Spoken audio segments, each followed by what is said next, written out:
You've seen it on the news, right? When a disaster hits, it just looks like total, absolute chaos.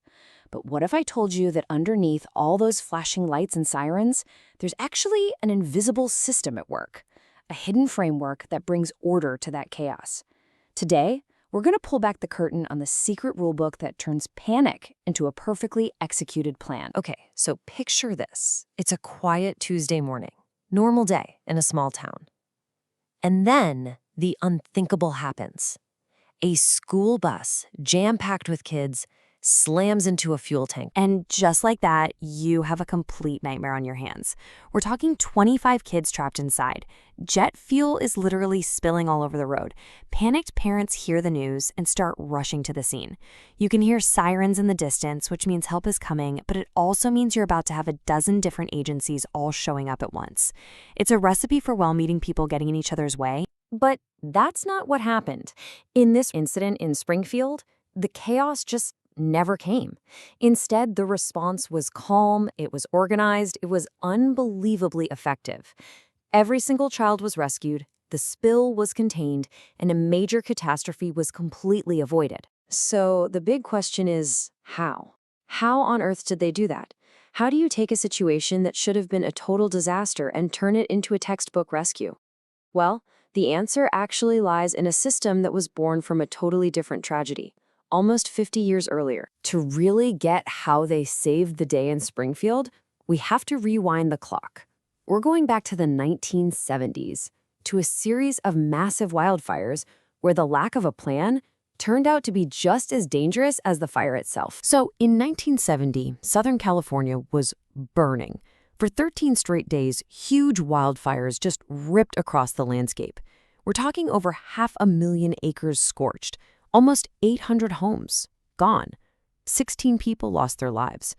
And here's the truly tragic part. A lot of it could have been prevented. The problem wasn't a shortage of brave people. It was a complete and total lack of coordination. The communication breakdowns were, they'd almost be funny if they weren't so tragic.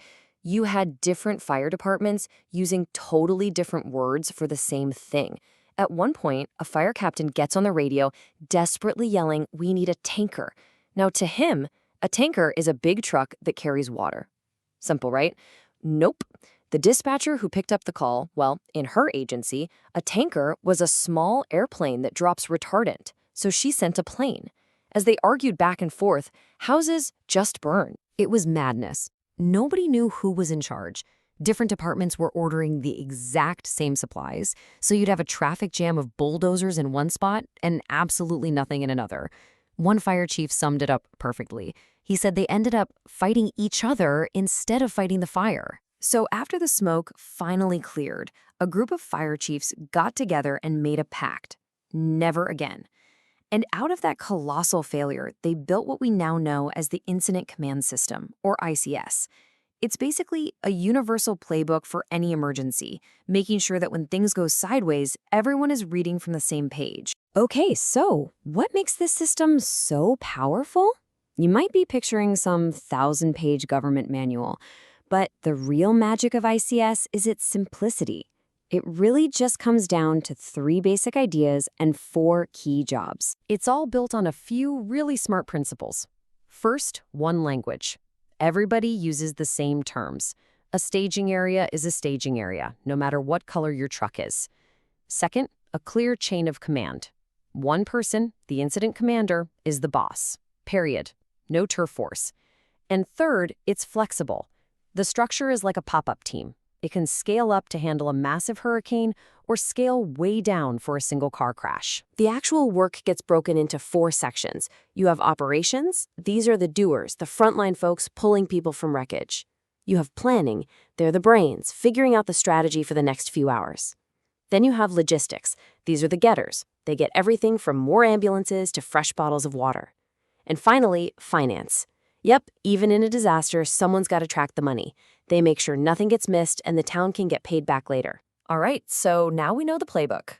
Let's jump back to that school bus crash and see how these rules worked in the real world to turn that disaster into a success story. This is where that clear chain of command thing was just absolutely critical. The very first police officer to arrive, she immediately establishes what's called initial command. She's in charge. But as soon as the fire chief gets there, command is transferred to him. No argument, no ego. Because the fuel spill is a hazmat situation, and that's his expertise.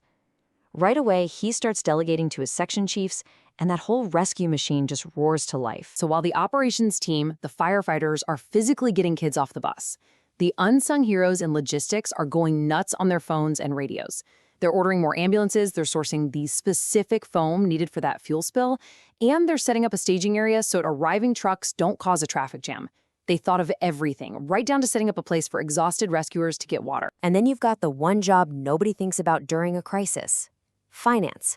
These folks are meticulously tracking every single hour of overtime, every roll of gauze, every broken tool. And you might ask, why? Because that boring paperwork is what makes sure the town gets reimbursed for every penny. That's the money that pays for better training and new equipment to save lives in the next emergency. But here's maybe the most incredible thing about ICS. It's not a dusty old rule book that sits on a shelf. It's a living system.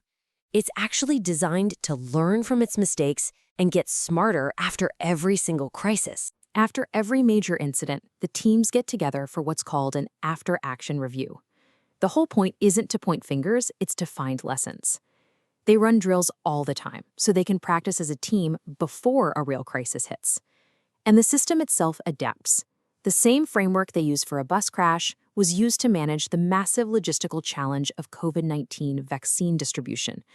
A lesson learned fighting a hurricane in Florida gets passed on to help crews battling a wildfire out in California. So in the end, that's what ICS is. It's the invisible architecture of rescue. It's the quiet, organized system that ensures that when the worst happens, the heroes who show up to help already know how to work as one well-oiled machine. It was born from fire, and it's been tested and improved by every disaster since. Which really just leaves one last question to think about. What will it learn from the next one?